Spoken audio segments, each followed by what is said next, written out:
Louisiana changed their law to allow for the sale of 50 mLs as well. And prior to that, the 100 ml was the smallest size in Louisiana until they too recognized that the 50 ml gives consumers the choice for even greater control and moderation.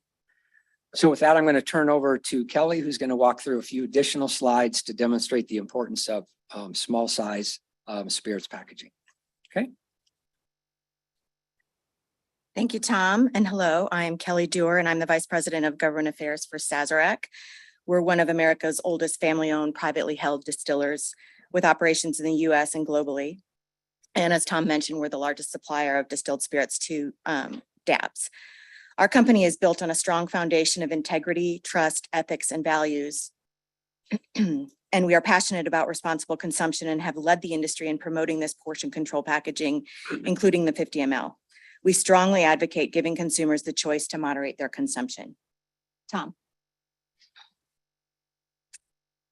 An important part of responsible drinking is understanding the standard drink equivalent established in the U.S. dietary guidelines, which state that regular beer, 12 ounces, distilled spirits, 1.5 ounces, and wine, 5 ounces, each contain the same amount of alcohol. The 50 ml bottle actually equals approximately one standard drink. It eliminates the guesswork when portioning. And a 50 ml bottle lets the consumer measure their precise intake of alcohol as opposed to free pouring from a larger bottle where overconsumption is possible. As Tom mentioned, the smallest portion control size in Utah at the state liquor stores is the 200 ml. And this is 4 times the amount in a 50 ml and 4 times the amount of a standard drink. Tom. The 50 ml bottle also allows consumers who bake and cook with alcohol to only purchase the quantity they need. And the package size also offers those who are price sensitive to enjoy a little taste of luxury brands they might not otherwise afford. So you can see the black label up there is over a $200 bottle if you buy a large size, but you can, for people that don't want to spend that money, you can still taste that product, but have a smaller size. And then small sizes, of course, offer portion control to health conscious consumers who are counting calories and want a package size that limits contents to a single serving. Tom. Sazerac, along with the rest of the alcohol industry, are just as concerned about youth access to alcohol as is the department, parents, and moderation advocates. If allowed to be sold in Utah, the 50 ml size would only be available in state-run stores that require a customer to be 21 years old to enter, thus preventing immediate access for anyone too young to be preventing. Unlike full-size bottles of alcohol, 50 mLs are intended to be consumed in one sitting, which eliminates the need for extra alcohol to be kept in the home where it can be accessed by underage drinkers. And the bottles themselves offer protection against underage drinking because of their tamper-proof caps. So what I mean by that is that the 50 ml bottle is manufacturer sealed. So if you open that 50 ml, you know it's been opened. So with a larger bottle that is meant to be used over a month or so, you don't know how many times that bottle's been opened. And then furthermore, small packaging availability is not exclusive to the spirits industry. Anyone, regardless of their age, can go on Amazon.com or other websites and purchase 50 empty 50 ml bottles and fill them from larger liquor bottles. Tom? Oh, sorry. And then finally, to wrap up, the consumer demographics of those purchasing 50 ml spirits bottles might surprise you. So I thought I would just give you a few insights from a recent advanced or shopper profile where individuals with higher incomes, at least 80,000 per year, indexed higher for purchases of 50 mLs than those making less. And then in addition, sorry to interrupt. We're at 7 minutes and I'm so sorry. Nope, that's the way we have to run this hearing is we really have to keep on time. Thank you so much for your presentation. Sure. If you would just stay at the podium for just a minute, I do want to, for these presentations, allow my fellow commissioners the opportunity to ask any clarifying questions. We do need to keep any Q&A very, very brief. Does anyone have any questions of these presenters? Can I ask a quick question? Yeah, go ahead, Commissioner. How do you respond to the argument that mini bottles produce a lot of litter and trash? How does Sure. the industry think? How do you think about that? So we think of litter as a pervasive societal problem. It's a behavior issue, not a packaging issue. We're partnering with Keep America Beautiful and a lot of other litter prevention organizations to do our part. So like in Massachusetts, where it's more prevalent. We have partnered with a lot of the local liquor stores, the private liquor stores. We have education materials in all the liquor stores. We do cleanups. We really think education is the answer. And I have been on several litter pickups myself personally. There's a lot more in litter than just liquor bottles. So, I mean, there's fast food wrappers, there's coffee cups, there's cigarette butts everywhere. So if something is going to be banned because it's in litter, it shouldn't just be focused on the alcohol industry. It should be everything that's in litter. All right. But we don't really. Thank you. Thank you. Do any of the other commissioners have any clarifying questions for their presentation? Sure. All right. Thank you very much for taking the time to share the information with us tomorrow or today. I'm sorry. Could we have the second presenters come up to the podium? Welcome. Please introduce your name and your affiliation, and then we'll need to keep the presentation to 7 minutes. Yes, this is I'm Art Brown. Heidi is going to join me online first for 5 minutes. If we could start there. And then I will wrap up in the few seconds left. Thanks. Go ahead, Heidi. Awesome. Thank you. My name is Heidi Baxley. I'm a licensed prevention specialist for the Southwest Behavioral Health Center, and I'm grateful for the opportunity to share with you the prevention perspective regarding this proposed rule change. We recognize the appeal of mini bottles. However, we also recognize that alcohol is not just another product. It can be a dangerous commodity, and as such, anytime changes in rules and laws surrounding its availability are proposed, we must consider the long-term effects for our communities. We understand that mini bottles are a way for consumers to try new flavors or brands of spirits without having to invest a lot of money. But with that significantly lower price point, it could also make minis readily available to youth, young adults, and populations that may already struggle with substance abuse or alcoholism. According to the 2021 Sharp survey data, 4.3% of Utah youth in grades 6 through 12 report using alcohol within the last 30 days. And with just over 71,000 youth taking that survey in the spring of 2021, that's over 3,053 youth. And while not every youth is surveyed, if we compare that percentage of youth in Utah enrolled in grades 6 through 12, that could be as many as 13,500 youth that are currently using alcohol. Alcohol mini bottles are so easy to conceal and transport, and nationally they're seen as a discreet way to drink in public spaces and are often considered a gateway to public intoxication.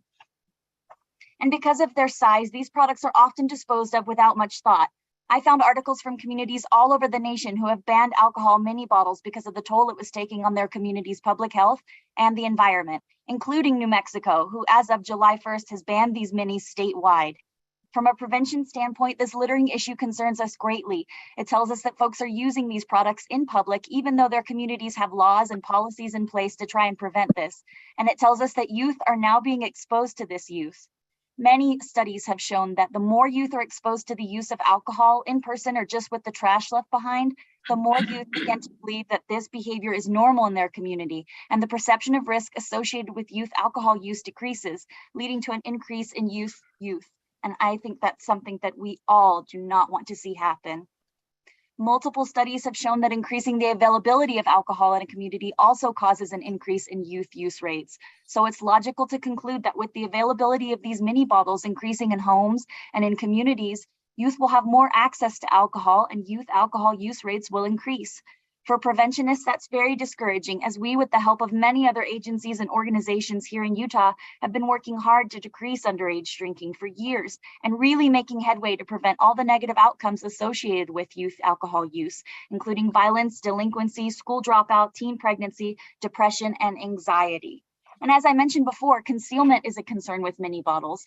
Concealment makes minors in possession virtually impossible to detect and enforce. And without enforcement, there is no law. We've learned this with youth e-cigarette and vape use. We're concerned that these small and easy to conceal products are going to start showing up in places where alcohol is not usually allowed. Or if it is, it's monitored to prevent over-serving, disorderly conduct, and drunk driving. Places like movie theaters, local sporting events, community festivals, and in our state and national parks. This could lead to an increase in disorderly conduct, DUIs, accidents, and other alcohol-related infractions, all of which, according to the 2021 Utah DUI report, are already trending up. Do we really want to cause more work for our already overburdened state and local first responders? We also think it's important to consider the toll these products could take on our highway safety. It's safe to assume that allowing mini bottles to be sold in the state of Utah will affect our roadways. Am I saying that everyone that purchases a mini bottle will consume it while driving? No, but I am saying that the risk for consumption of alcohol while driving will increase given the nature of these products and from what we're seeing in other states like Maine, for example, whose director of their Department of Alcoholic Beverages states that today's drivers need not fear getting caught with an open container while nursing a bottle. They can purchase a number of nips and simply drink and discard the containers one at a time, so there's never an open one for more than a few seconds. Please consider these points when you're voting on this proposed rule change. If I've learned anything from this issue in other states, it's that it's difficult to close this door once it's opened. And if this rule change is approved, there could be lasting negative consequences from our local communities. I'd like to conclude with a quote from Ken Wynn, who was the former director of the Department of Alcoholic Beverage Services from 2007, who said by the 1980s, government leaders in many states began to grow weary of alcohol mini bottles. They were a favorite for underage drinkers and made for a stronger drink than what was recommended by federal health officials. Thank you. Thank you. Let me finish the presentation of something I think you should know. Here's a chart of the 23,000 kids or 26,000 under 21. 50% of what they drink are DBAS products. And I want to leave this with you, and that's an important thing where this is the K6 through 12, and you'll see here, this is the liquor, and the liquor exceeds the beer. But in total, you add the liquor and the wine and the FMBs, half of what they're drinking is the DABC products. And I want to tell you why concealment is so important. Because we know from e-cigarettes that they outrun alcohol 2 to 3 times, and concealment is the issue. And when we talk about concealment, if this rule passes, I can guarantee you, we will not be able to enforce minor in possession. There's no way. We can't do it with e-cigarettes today. It's not going to get done. And let me tell you another side issue. We have 21,000 kids in this state. We live here. This is my 23rd year on this subject in front of this commission. 21,000 kids attempt suicide 1 or more times. When you're in the alcohol drinking, you're 3 to 5 times more likely to be in that group. And I want to just end, so think about that. They love the DABS products. I want to shift to drunk driving and deaths, because if you believe it's going to increase drunk driving, it's like bars on wheels now. And I'm going to leave you with a couple of things. Here's one article that you know, and where this person killed this young business owner in North Salt Lake. When I read this in the Deseret News, the people were driving passed a whiskey bottle between himself and the passengers. They were speeding through the place at 100 miles an hour. Thank you. Thanks. We're at 7 minutes. Thank you Good. very much. And thank you for sharing that information. At this point, I'd like to allow my fellow commission members to ask any clarifying questions of the presentation that we just heard. Chairwoman, go ahead. I have a quick question. You held at the end of your presentation, you held up a chart that showed, I think it was showing what school-age children were drinking specifically. Do you have a copy of that you could share? And I brought this to you. okay, great. And Share. the- And this. are the citations on it as to where the information? Hey, the 7 minutes limited me, but you need to know this chart. It's from Sharp, the 2019 survey of the young people. This is the chart. You need to know this information, because when they want half from your product from this line, these the policy thing is, if it's on the shelf, the kids will get it. That's the policy decision.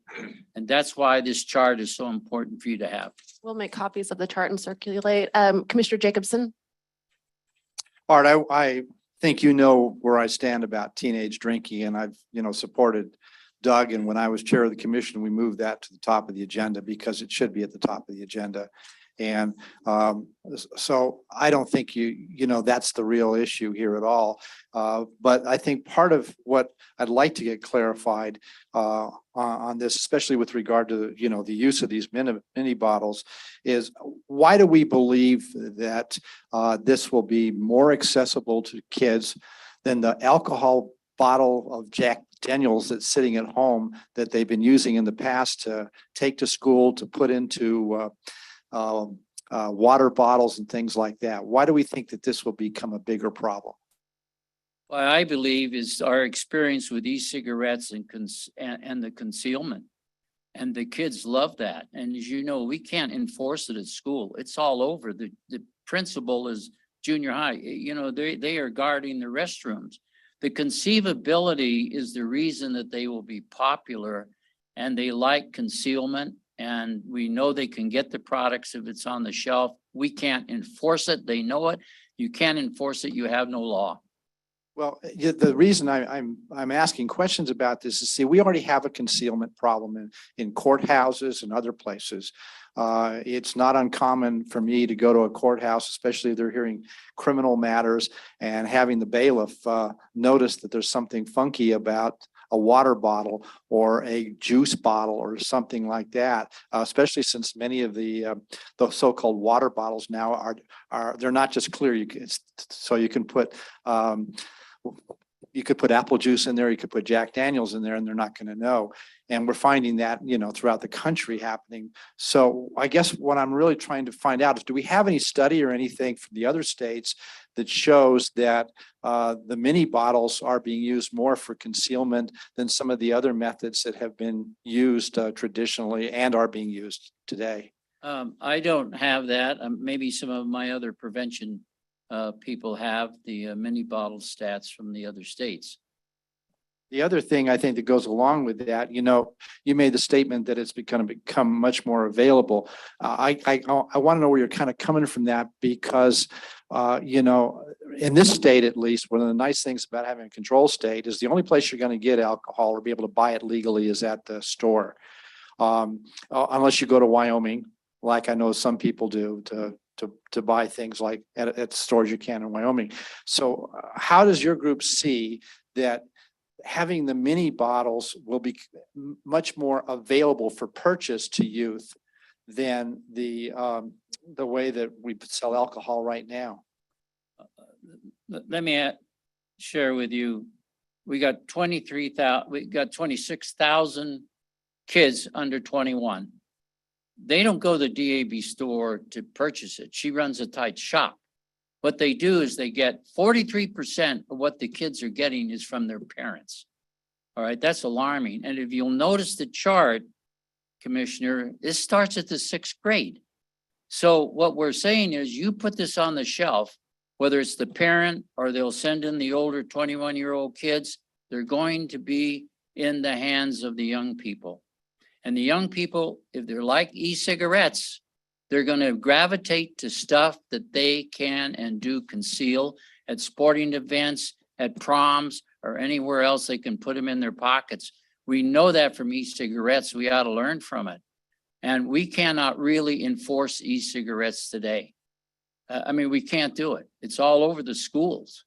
Okay, And thank you very much. I'm just in the interest of time. I'm going to keep things moving. Are there any more clarifying questions from the commissioners about the presentation that was made by this group? I've got a question. Mr. Brown, I'm looking at the handout that you provided. And we also got this same handout from several commenters online. So I wanted to just ask, I actually followed the links or did some extra research because the links weren't readily available, but found the journal articles that you cited in this handout. And I wanted to know what those journal articles have to do with mini bottles, because you're making claims on this sheet that tie youth access to alcohol directly to mini bottles. But neither of those journal article studies had to do with mini bottles. They had to do with access to alcohol in the home. And if I'm thinking about it logically, if I have a full, normal sized bottle of liquor and I open it make a cocktail, put it back in the, cabinet. That seems like that's the issue with youth access, is like that amount, right? And then that a mini bottle, if a parent were to pour it and throw it away, it's not there for youth to access anymore. So tell me about how these studies are specifically tied to mini bottles, because they didn't talk about them at all. Heidi, do you want to respond? Yeah, the studies are specifically tied to access to any type of alcohol. So obviously, if parents have full-size bottles of alcohol in the home and the kids take a small amount, maybe they won't be as noticeable, but it's kind of the same idea with those mini bottles. If parents have 20 mini bottles sitting on a shelf, are they really going to notice if their kids take a mini bottle and go out into the woods and drink? So those studies are specifically related to any type of access to alcohol, whether it be in the home, in the communities, or just in the state in general. Thanks for that clarification. Well, Ms. can I Baxley. just, Go but ahead, can I Commissioner just Taylor. say that, like, I read the studies and they're exactly what you're saying, Heidi. So I appreciate you citing them, but it seems intentionally misleading to me to put that on a sheet with how will mini bottles affect Utah youth? Mhm. Yeah. Because you're talking about how will alcohol affect Utah youth. It doesn't have anything to do with the issue at hand for this hearing today. I understand that, and that wasn't my intention at all. But mini bottles are alcohol. They're another type of alcohol. So I think that the studies that I cited will show that alcohol access for youth is just dangerous altogether, whether it be a full-size bottle or a mini bottle. So sorry Thank for the you. That's confusion. okay. Yeah. Thank you. All right, thank you. I appreciate it. I actually, as a chair's prerogative, I'll take one more clarifying question for you all, and it's hopefully very simple. I just would like to know the context of that quote that you shared with the former executive director. Was that something that was in a public meeting, or what was the context of that quote? It was from a news article that talked about the history of mini bottles here in Utah. It was pretty recent, if I remember correctly. I can find the link and share it with you, but it talked about how mini bottles may be making a comeback, and then it talked about the pros and the cons of mini bottles. Thank you. Thank you for that, that small point of clarification. Okay, I think that we're ready to move on to, go ahead, Tiffany. Are we? I was gonna maybe just. Okay. The Tiffany Clayson, Executive Director for the DABS. I did pull up that quote, Chair Tenner. I did just want to point out, since this is for the public record, in relation to that quote, it does review and go over the history of mini bottles. But for the sake of making sure that the record is indeed accurate, that seems to be an editorializing by the author, which is Kathy Stevenson at the time. Ken Wynn later goes on, like 2 sentences later, just to say, looking back, I wish we had kept the mini bottle, when said people deserve a good drink for the money they pay. I know I've received personally queries about this quote, especially as it relates to my leadership of this department. So I did want to clarify, since you brought it up, that if you read the full article, that is actually not a direct quote. The direct quote is actually what I just put on the record. Thank you. Thank you for that clarification, Director Clayson. That was kind of just a last minute thing I thought to ask. So I do appreciate that. I think that we're ready. So commissioners, are you on the side of the room okay with clarifying questions? Okay. All right. I think we're ready to go ahead and just move on to after the presentations, public comment. I'm going to look to staff for how this is going to work. Are we inviting someone up to the podium first or virtually first? Madam Chair, currently, we do not have anybody online requesting to speak. We can start Here. Actually, we just had our first person request. Okay, well, yeah, so let's go ahead and have someone come up to the podium.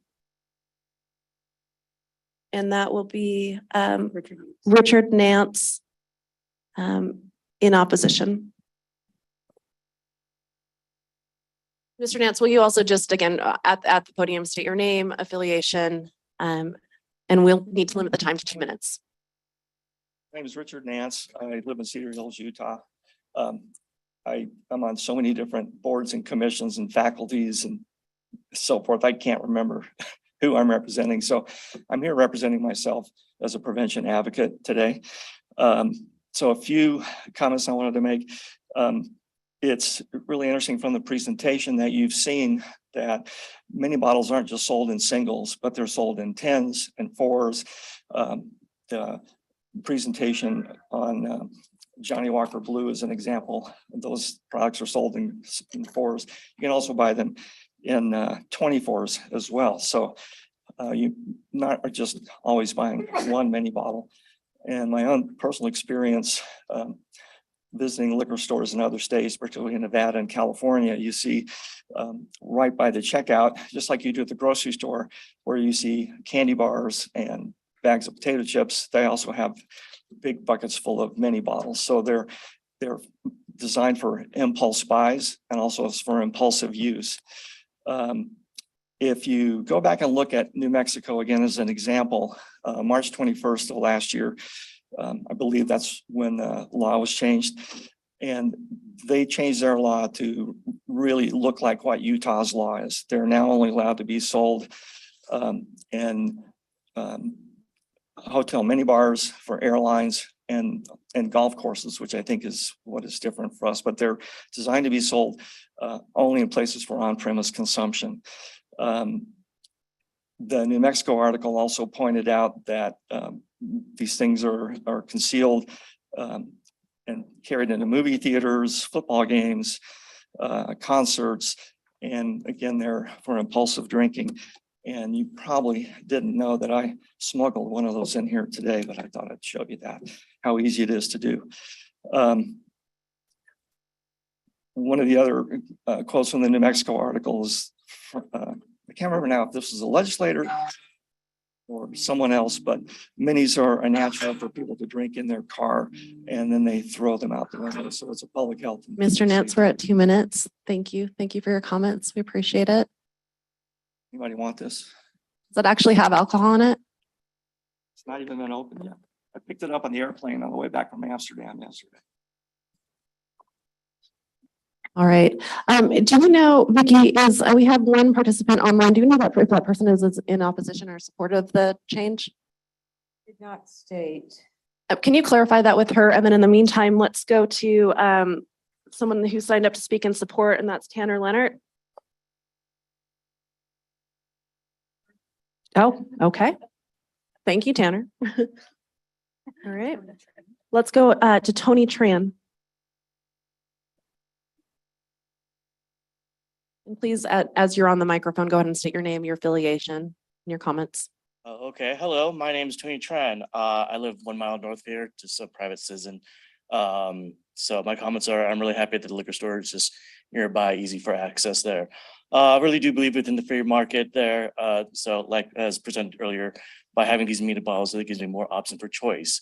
As much as I would love to buy a bottle of black label whiskey, that's not really feasible. So because I have other things going on with the incoming inflation crisis that we'll have. So by allowing these mini bottles will allow me more choice. And as for the concealment earlier, basically anything can be put in pockets, literally anything from a bottle of liquor, a sex toy, anything from the Schedule I class of drugs from the FDA. So it's not a big surprise. If you are, then I guess you probably should learn more. So that's all I have to say. Thank you very much for this time, for this meeting, even though it is at 8:30 where most people are at work. Thank you. Thank you, Mr. Tran.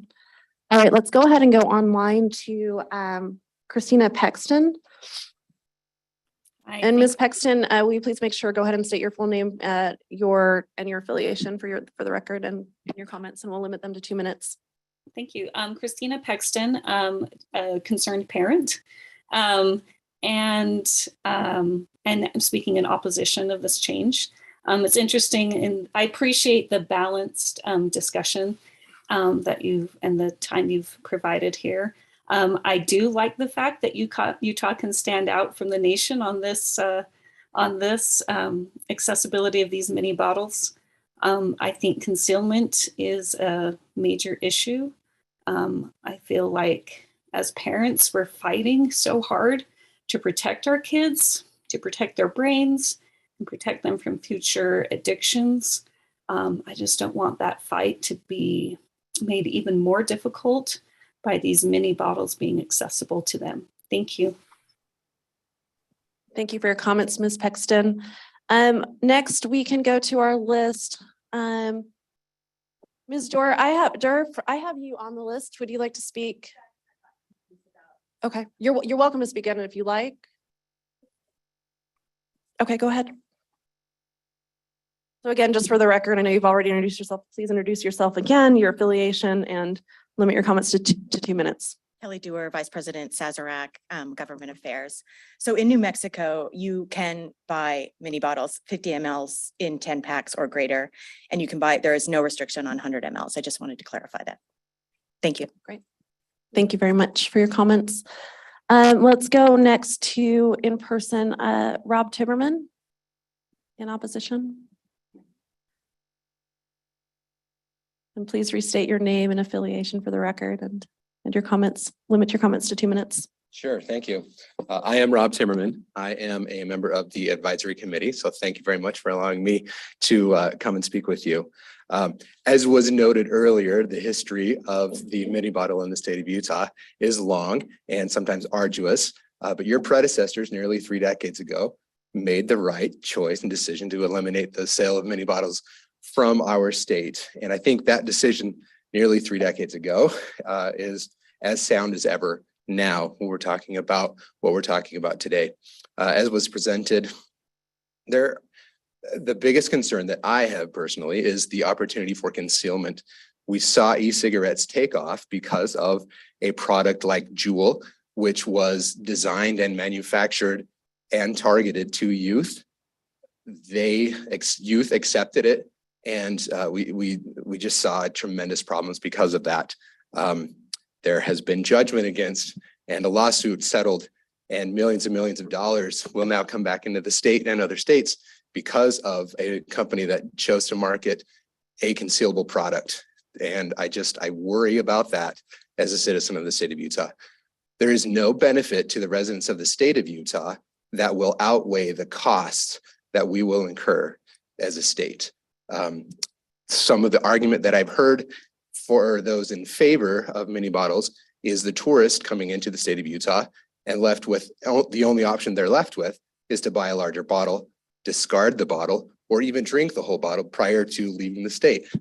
My counterpoint to that would be, I would rather a consumer from a different state come into our state, and if they want one single drink, that they would visit our wonderful bars and restaurants here in our state, get that one drink safely, probably even consume some food with that. The likelihood of them driving and throwing the mini bottle out the window is therefore diminished. Thank you for your consideration.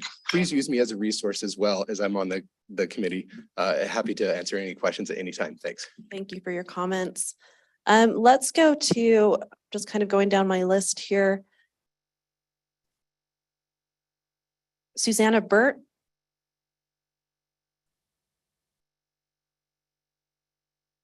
Welcome. You know the drill by now.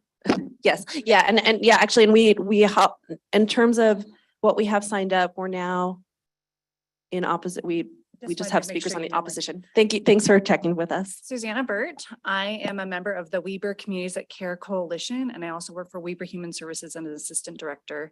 I'm also a person in long-term recovery and a parent of 4 children growing up here in Utah, and I did not grow up in Utah. So I wanted to share that my youth in our coalition have gone out into our community and looked at what is available. We live up in the mountain, closer to the mountains, not in the mountains.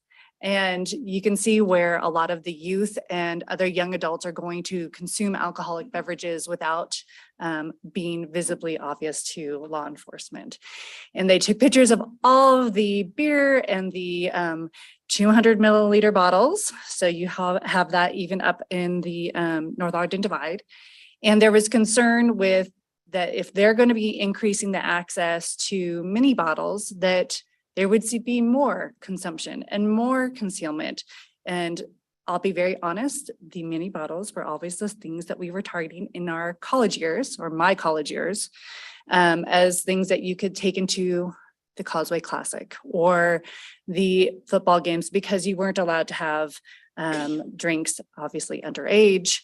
And that was one of the things that we would do, was take smaller packages for that. So as a member of a coalition that's looking at preventing consumption for youth, I would really encourage you to rethink proposing or approving this rule, because I would really love to see my kids not have access to this. So thank you. And I really do appreciate the opportunity. Thank you. Thank you for your comments. Can we have Trevor Lee come to the podium? Hi, my name is Trevor Lee. I'm a Republican nominee for House District 16 for the state legislature. I have a 14-year-old daughter who attends North Layton Junior High in Davis County. And they are not allowed since the COVID-19 pandemic to have lockers in their school. And one of the arguments for that is it's easy to conceal and put substances in those lockers. And the school does not have to deal with that problem anymore because they don't have to have lockers in their schools. So my daughter, she plays volleyball. She needs a locker. It's really hard for her to carry 3 bags around all day everywhere she goes. And we would like her to have that back. Now, adding mini bottles into the mix here would just be another substance, another item that can easily be concealed in their school. This is not something that I think will affect adults as much as it will affect our children. Anything has been mentioned many times here is going to add to the amount of alcohol consumption here in our state, specifically for our youth. And if people want to drink, they have plenty of options. That this is not going to prevent them from doing that. But this is just, once again, another way to have children have something easily accessible to put in their backpacks, to carry around in their pockets, to get into events. And that's concerning to me. We have a decision here to try to put some money in our economy over our children's safety. And if you really want to get down to it as well, we've talked about the pollution. Since COVID-19, we have seen a huge increase in masks and other items that have been put into our pollution consumption here in the state. I mean, rivers, streams, lakes, all over the place. And now we want to add something else to the mix here that's going to be even more easily put into the pollution problem that we have. I think that it's unnecessary. I think that we're not thinking of some of these long-term consequences of our children when we are adding something in that they can easily have accessibility to. And when I see charts and studies about how Utah is one of the only states that does not have these type of alcohol bottles, I think that that's good for us. So thank you, Mr. Lee, for your comments. We're going to move online. I apologize that my eyesight is not great right now. Liz. Elizabeth Kelch. I have the I appreciate that. Thank the you. hardest last name. I apologize. My name is Elizabeth Kelch. I am the director for the Utah Substance Use and Mental Health Advisory Council, and I'm here representing the Utah Prevention Advisory Committee as part of that council. And I just wanted to state our opposition to the proposed rule. It's been discussed among our committee members and the prevention advocates and organizations that take part of that committee. And not to belabor any of the other points that you've already heard today, but lend that as a public comment. So thank you. Thank you very much for your comment. Next, let's go to Todd Hoggard. I apologize. Let me go ahead and state your name for the record and correct my mispronunciation. Hello, my name's Todd Hoggard. I'm with the Utah PTA.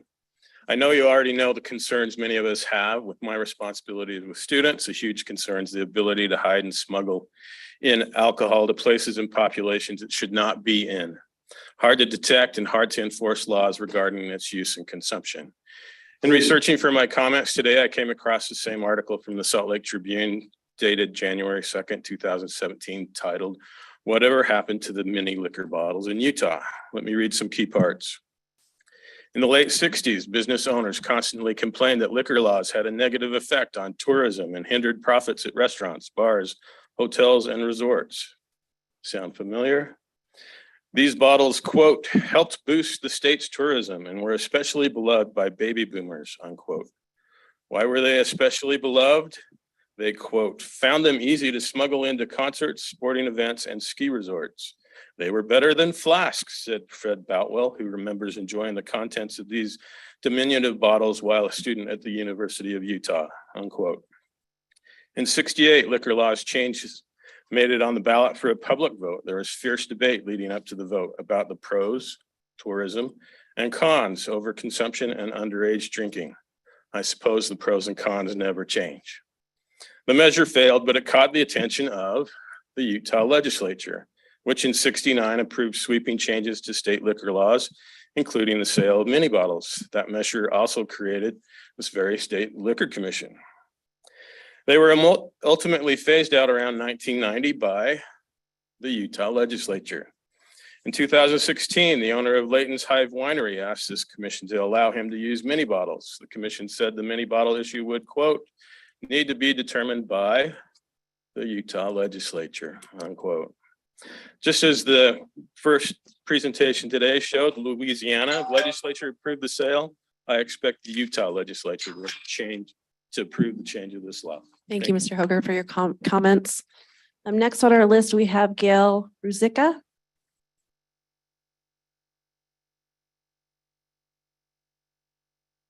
Your name again for the record, of course, and then we'll limit to 2 minutes. Thank you. My name is Gail Razika and I'm with Utah Eagle Forum. I also have a lot of grandchildren, like 47 of them, because I have a lot of children. And I watch my grandchildren as they come over. Every Sunday we have a lot of grandchildren in our house and I watch them. All the things that fascinates them are many things.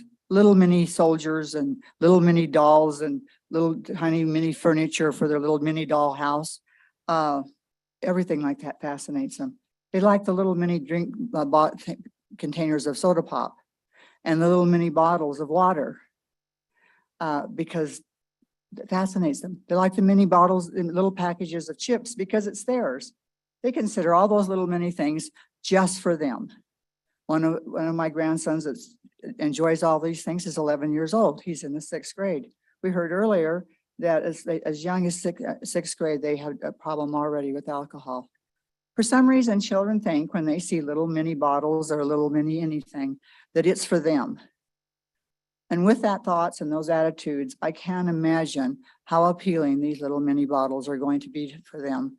Because anytime, if I ever come, when I come home from a trip and I have little mini bottles of shampoo and lotion and things, they all want those. They want to take them home because they're theirs.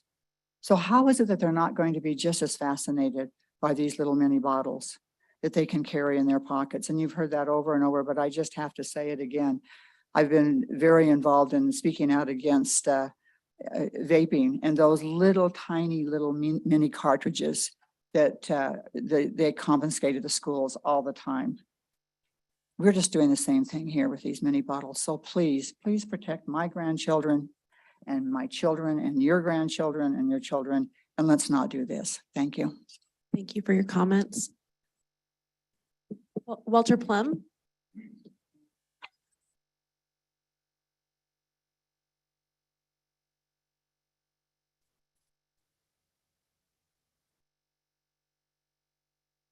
My name's Walter Plum. I'm the president of Drug Safe Utah. We're involved in one of the leads against marijuana. We were the first last year, in the last 2 years, against vaping products, flavored, first state in the nation to lower nicotine content. Your regulation, your rule is fatally flawed. There are 371,562 kids in Utah, K-6 through 12. Our highest priority in Utah should be to protect those kids. Now, under the Utah Rule Administrative Law, 63G3301 subsection 8, the rule analysis must be completed with your rule. I would hate to be your attorney defending that anemic analysis that you have for this rule. Subsection 4 says you must also analyze persons other than small business or local government agency. Certainly, that should be 371,000 teenagers.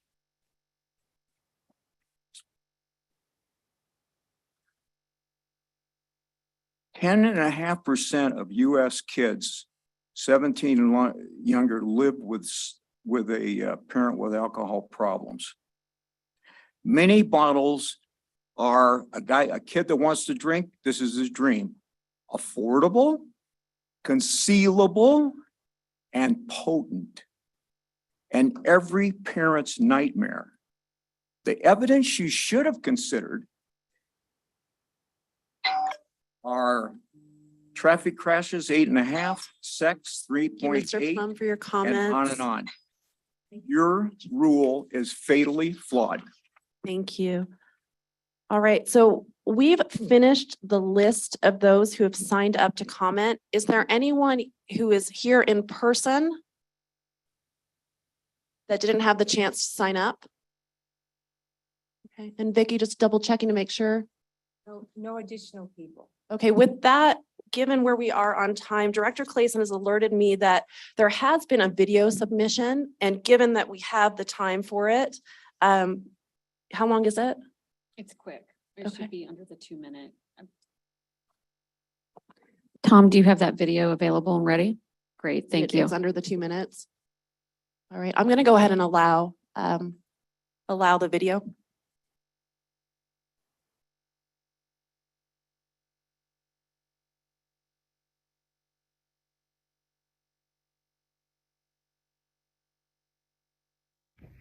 Hi, my name is Faye Dutson, and I'm the president of the Washington County Youth Coalition for this school year, and we have a statement we'd like to share with you today. We, the Washington County Youth Coalition, have a statement regarding the change of rule R82/2/309, 50 milliliter spirituous liquor /187 milliliter wine sales like. On July 26th, the Utah Department of Alcoholic Beverages Services Commission changed a rule that threatens the safety and well-being of our state's youth. We are concerned that by allowing alcohol mini bottles for distribution in the state of Utah, our peers' risk for easy access and availability will increase. Further, this availability will increase access for our peers to conceal for underage alcohol use. This is concerning, as 2021 Sharps data showed 4.3% of Utah youth, grades 6 through 12, reported using alcohol within the last 30 days, which is approximately over 3,000 of our youth. And of that 4.3%, over half reported binge drinking, which is defined as 5 or more drinks in a row. With the availability of mini bottles, this could greatly increase risk and harm to youth and those around them. Lastly, this change increases harm to the environment we call home. Most alcohol mini bottles are not recyclable, and historically, their littering issues have been a problem to the public health and environment for communities all over the nation. Tourists come and go, but Utah is our home, and the home to many Utah youth, and the potential harmful consequences of this rule change will not affect those tourists. It will affect us, the youth. Therefore, we highly recommend to reverse this change and not allow mini bottles in Utah to protect the health and safety of all Utah youth. Thank you. Okay, with that, we've reached the end of our public comment, or in-person public comment. As a reminder, the 30-day public comment period for this proposed rule change ends on October 17th. And the public may submit comments via email hotline at utah.gov primarily. And so I'm going to go ahead and call this meeting closed.